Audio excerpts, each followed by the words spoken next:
I'm Chris Merrill. He's Joe Huizenga. Pleasure being with you today. Opening day at the ballpark.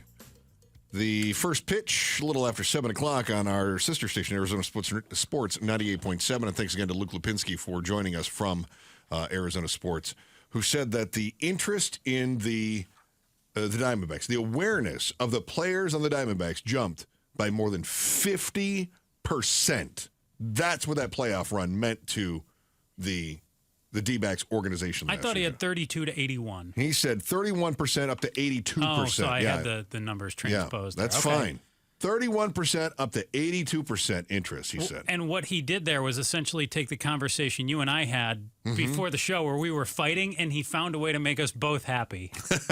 Where he appeased you and said, you know what, the awareness around the Valley, people out there who could name one D-back, probably fairly low, 31%. Yeah. But after the World Series, 82%. You were arguing, I don't think there's a ton of people out there who could name a D-back. Just average people in the Valley, not D-backs fans.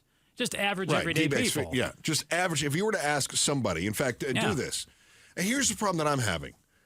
I think there are a lot of people in the Valley. I think we have this tendency to believe that everyone in the Valley is like me. Well, and this started, though. But when you go to the store, you look around, and not everybody is like you. Sure. There's a lot of people. You've been to a Walmart lately? Yeah. A lot of people who park their cart sideways across an aisle and then leave because they're going to go look. Right. Those people are not aware of anything.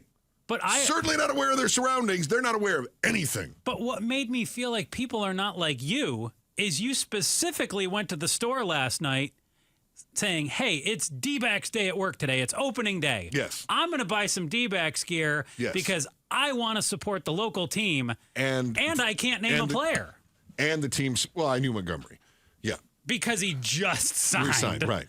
Well, I wasn't living in the Valley last year. You mean you follow the news, okay. Yes. Also, I was doing, if I'm being honest. I'm not trying to run you down there. You weren't here. Okay, but if I'm being honest, during last year's World Series, I was doing a lot of radio in Dallas. Oh, yeah.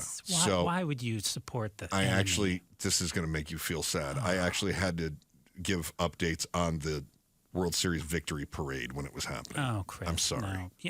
You should have dropped Corbin Carroll's name there instead. I'm sorry. You should. Sorry for you. Just do better. Now, here's the thing, though.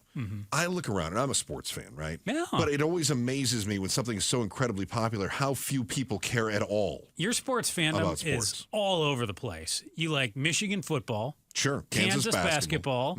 But I also like Michigan basketball and Kansas football. Right? I support all the local teams. Sure. I'm truly a fan of a couple of them. Tell me about your Arizona Diamondbacks gear that you support. I don't have any. Okay. My support does not necessarily translate in terms of my dollars and clothing choices. Here's the other reason that I think that we're overestimating the support. Yeah. I go into Dick's yesterday. And they have this massive section of Suns gear. Oh, but the Suns were the OGs here in the Valley. The Suns are always going to be the OG in the Valley. They had 2 shelves of... Cardinals? No. Oh, okay. Oh, yes, of Cardinals. Excuse me. Cardinals. Again, football. Huge deal. Right. Everywhere football is king. They had 1 shelf dedicated to the National League pennant-winning Arizona Diamondbacks, which means demand is not that high.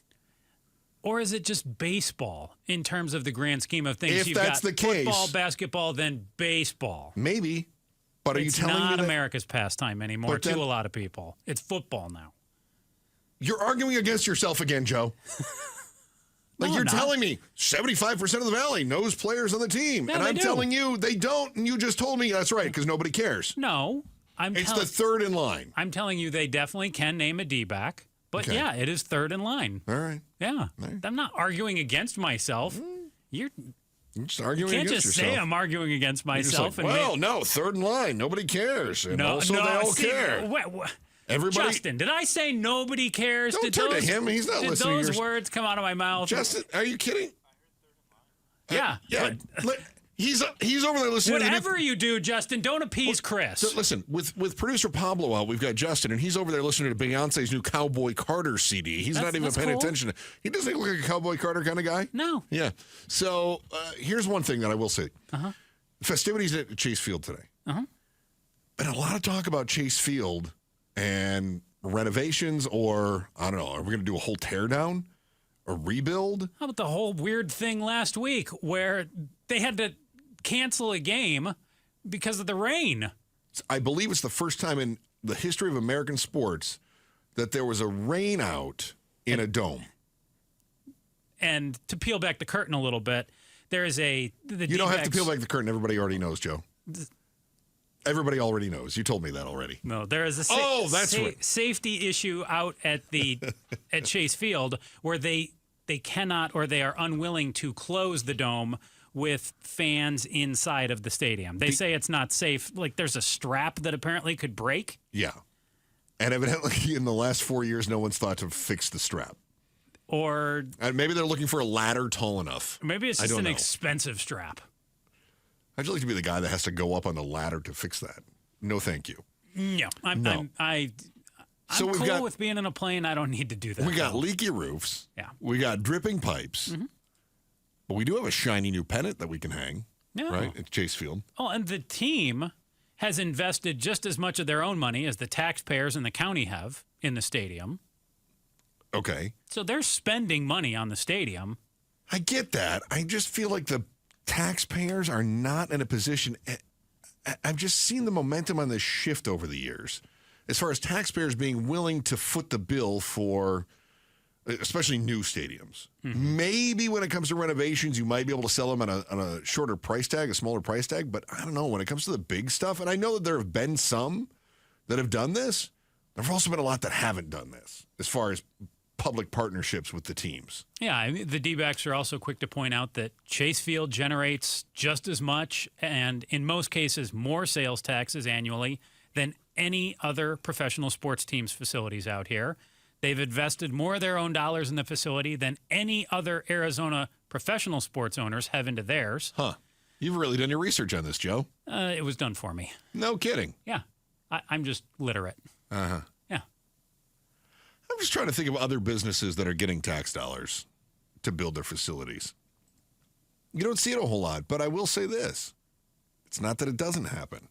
We just saw the president in town last week. My wife's still mad about being stuck in traffic. $20 billion going to Intel, $8.5 billion going to Intel in Arizona, $20 billion to Intel overall. And I don't want the D-backs or any of the big four sports teams out here to leave. Yeah. I love that I am able to say, I live in Phoenix. We are a four-sport town. We've got hockey. We've got baseball. We've got football. We've got basketball. That matters to me. It puts you on the map. You're a big city. Is there a compromise somewhere in here? I mean, where you've got people that say, I don't want to spend tax dollars on a sports facility for billionaires, millionaires. But then you've got people like you that are saying, I want to be a four-sport city. I want to make sure that we keep them here. I want to make sure that we have stakes in the game, for instance, right? I talk about stakes all the time. I think there is compromise to be had everywhere. Okay. The problem is when you get the two sides, politics, stadiums, whatever the case may be, you get them to the bargaining table. Yeah. And for whatever reason these days, it's like people just don't want to give. They don't want to bend. Everybody wants it their way. And I want people to sit down at a table and compromise. I am positive that there is a compromise here that can make everybody happy. I'd be happy if we just compromise on lowering the price of my ball cap so it's not $35 for a hat. Are you kidding? My gosh. How about I take you to a game this year? Oh, I'd love that. Let's do that. Let's do that. It's on you. You can't afford it. You'll have to take out a loan. Thanks for watching the Chris and Joe Show. Click to see more from Chris and Joe and tap the button in the middle to subscribe to KTAR News.